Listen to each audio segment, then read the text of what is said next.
Mine heritage, empowering mind. We are all here pursuing law again. First year, third year. Third year. What is it going to take you to grow your career? There is one mischief that we very well know. How many of you have contacted your former friends who are already maybe at LDC or those who have left and already working? What do they tell you? No, leave the being difficult, because you will definitely go through. Whether you do it 10 times, 100 times, you will do and go through. But then the question is, how are you going to grow your career as a lawyer?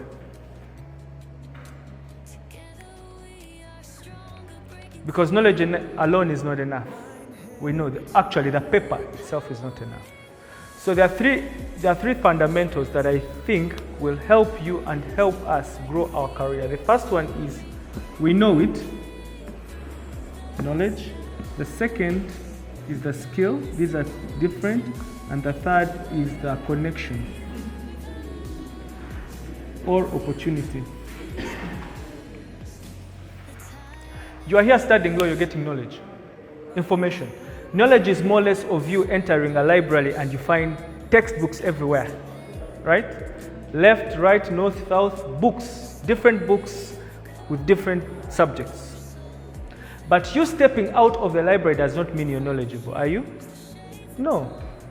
Knowledge comes in by you now getting the books and reading them. And that's the first pillar. And that's what we are doing here when you come to school. We give information, because knowledge is just information. It's just data, nothing less, nothing much. But the world does not need people who are knowledgeable. Gone are the days. The world today needs people that are skilled. And skill does not really, many of us have thought being skilled is going to this TVET, this tertiary where you do things of the hands. No, skill can come even mentally. Ask me how. If you come and acquire this bachelor's in law, 4 years, you go to LDC, you get your 9 months and you get your practicing certificate. What skill are you taking to the marketplace? Are you going just as a generalized lawyer, or you're going as a specialized lawyer? Now, when you specialize, that means you have the knowledge and the skill in that area in which you're specializing in. I've seen very many students who are in my master's class, and you ask them, why are you pursuing this? They can't tell you why. Why should you go for an LLM? An LLM is more or less of a bachelor's. Did you know that? It's broad. You're covering almost everything. So it loses the taste of LLM, masters. What are you mastering in? Are you mastering everything? So narrow down, because you've widened already as you're doing your bachelor's.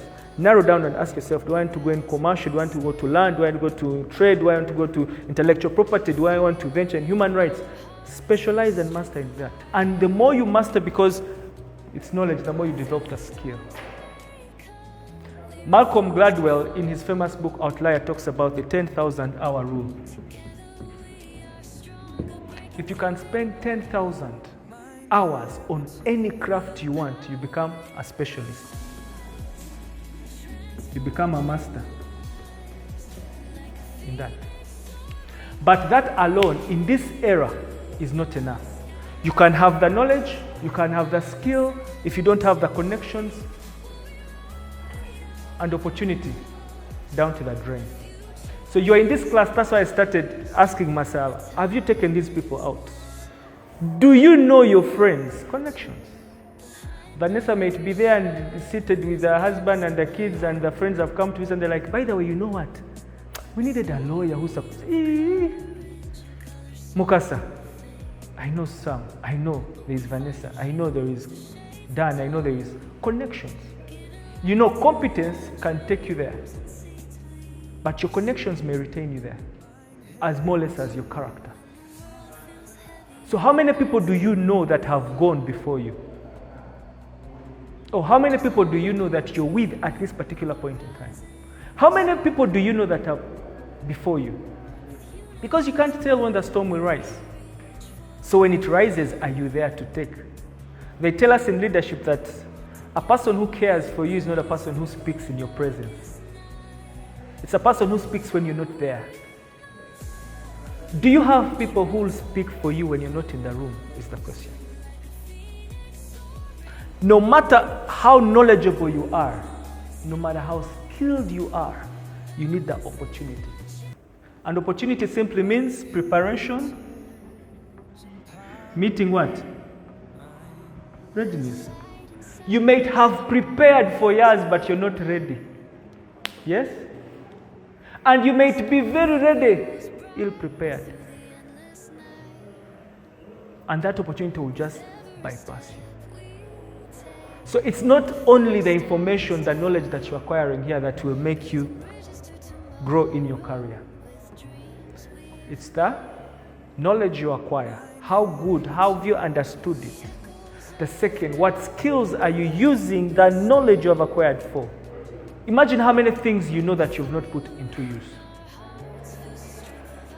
Then the opportunity, the connection can take you there. Uganda today, many people are very educated,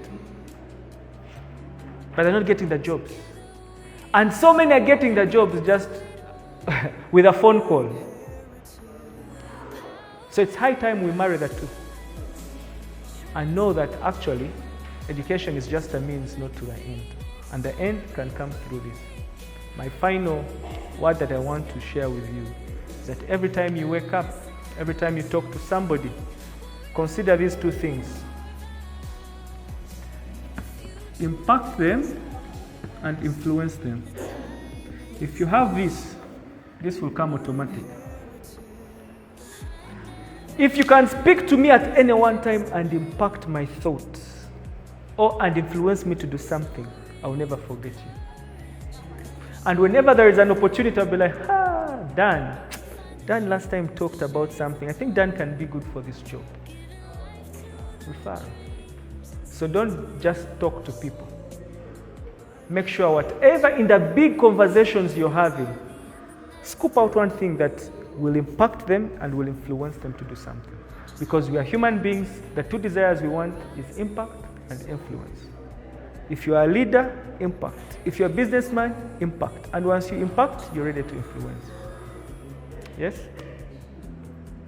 Yeah. That's what I thought I would share after a long time of our talks. Okay.